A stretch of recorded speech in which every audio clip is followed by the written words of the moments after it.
28 غنټې په حوالات کې کېنولې وم او د هغې نه پس چې زه بیا جیل ته ولېږدلم.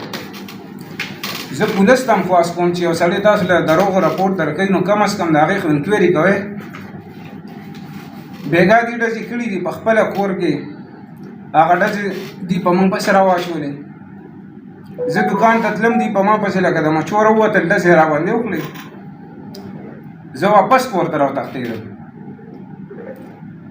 نن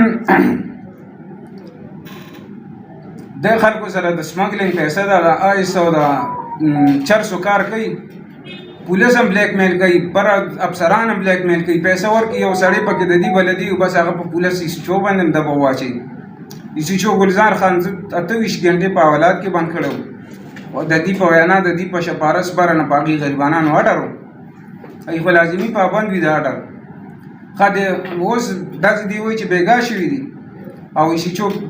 چاپه زمونږ په کور باندې نن تقریبا 3:30 بجې وې چې ویې واله د کور نه هر سامان یوړه، ولې ډزې خو موږ نه دي کړی. زه دا قسم خوړی شم لکه ګناهګار به نه یم چې په تېرو شپږو میاشتو کې ما ډز هم نه دی کړی، هغه خلک په اختر او په دغې کې ګام هم نه دی کړی او دوی په ما پسې دغه راځي. وجه دا چې دوی زما نه دغه پلاټ نیسي. روکې ته پوره حوصلې سره دا خبره وکړه، هغوی په خپل پریس کانفرنس کې وایي چې یاره سعید چې دی دوی موږ نه بته مته غواړي که نه داسې څه خبره شته که د دې دې ما له ثبوت راکړي که نه، که ثبوت ورسره وي چې یاره ما ته بته ما له خدای پاک خپلې راکړي له 100 روپۍ د حلال رزق د هغه زما ډېر دی. صرف زما زوی ورته ویلي چې دوی نه غواړي خدای ته دغه خبره کې څه حقیقت نشته. نه دا بالکل دروغ دي. صرف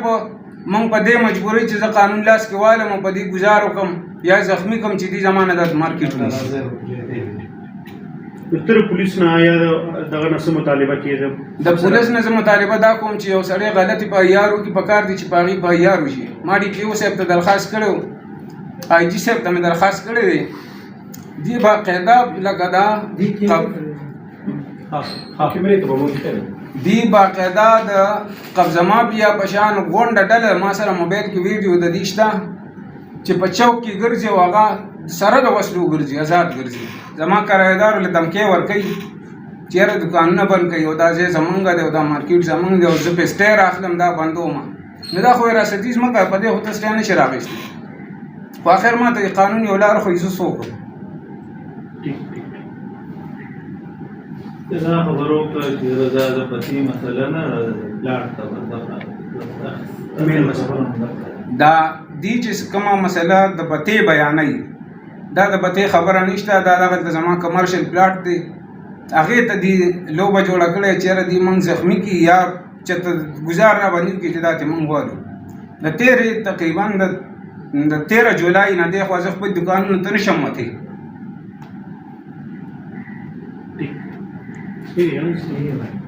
دې راپاته تاسو قانوني کاروي یا ستانه کې درخواست ورکړئ چې لکه دې ما داسې بلیک میل کوي او ما دې ته دا وکړه. تانې ته خو ما درخواست ورکړې ډي پي او صاحب ته، آی جي ته، خو په ذات خود تانې ته نه یم تللی. ولې چې زه خبرېږم په ما یې په عیار شوي. زه اوس هم خبر خدای شته خبر نه وم او اطلاع راغلی و یاره په تا باندې په عیار شو. صرف پناه نه کوي، زما پرور یې کوي، د ماما په زوی مې کوي، ما سره باري خلک راولري. زه حیران دي ته چې یاره داسې کوي. ټیک شو کاکا تاسو خبرې کوئ؟ زه خو به یو څو خبرې دا مایکرو د لیسټي کې سلمان دا یې خو جانې یې شروع کړی کس باندې په یار لیسټي کې روړ شي اوره کاکا او ختیز او مشه دا واسره خبره کوي رامه کې کاکا او کورسه رامه کې سیوال رامه کې سیوال په نو ما بیا خبره کوي وای نسبت یو سیدون کې مجاد محمد منون دی نادر خان زوی پولیس په منګه چې اپو یې هغه زوی مې دې سره د هغه کې لکه ترور ما زامن دي که نه نو په خدای مانو که په منګه هم پکې دا وکړي قسم په خدای که ما په شل کاله کې درس او دې چې دی نو په ما هم دا وکړي په زامنو په نورو کې که هغه خو پرېږده په هغه خو کوي په نورو په سمو کور سره نور نشته د هغه کې یو بل سره مزدوران دي د همې خو دا لوست دي او په ایمان په هغې هم دعوې کړي نن چاپه راړه په خدای ملوکه ورونه مې راړه مات کړې نو د بډه پې مو ویستې ممنوع پټي ته تللو ما وقوله که نه او یقین په خدای وکړه هغه د کوټې ورې مات کړی دی بیټرۍ میټرۍ او پکي او بسر سې چې ډولې نو د خدای انصافدار په دې به څه کوو دا قانون ستاسو هم دی او زمونږ هم دی نو لږه ګزاره خو خدای ته وګورئ وبهیي که څه مړي خو نه دي شي خو هغوی ډزې شوي نو دونه سختي دا پولیس هم کوي قسم په خدای چې زه دونه اپه کړم چې کور ته راغلم او ماشوم راته وایي دا یو ماته ماشین دی یو ماشوم باندې چې څو غوسه شو ورته وایي چې غلی شه هغې ای ورته سره وایي دا خبره څنګه اتره چل شوي چې تاسو په کور داسې راغلي او بس په کوټو مورځي سره داسې ستړی ورسره دی سمه خبره به کوم خو لکه قسم په خدای هغه راته په جاړه دا یو په مې ماشین کې ما چې پس مړی کړم یا دغونه ماشوم دیکھي جی خدای دې تباه کړي زه به पुलिस मजबूर है दी पुलिस दी ब्लैकमेल की जी ब्लैकमेल की ना खामखा पुलिस هغه پیسې دې مو غریبانو مزدورګار خلک وو په دې قصو خو موږ پیسې نه دي ورکړې چې قسم په خدای د ما د ریکارډ کې وصولې وګوري په دې دونه عمر کې خو په دغه زوی مې دې تر ما زامن دي دې ته منډه تانه تحصیل را سره منډه وایو نو چې یو رمونی واته وی موټر پورې په خپل باندې واشو موټر پورې باندې وتاړ ستا و ما نسوک ته پوسټي قسم په خدای په دې هغه چې دین روان شي اوس دې سره ولاړ دې بس تا پکې ٹھیک صحیح جی مهرباني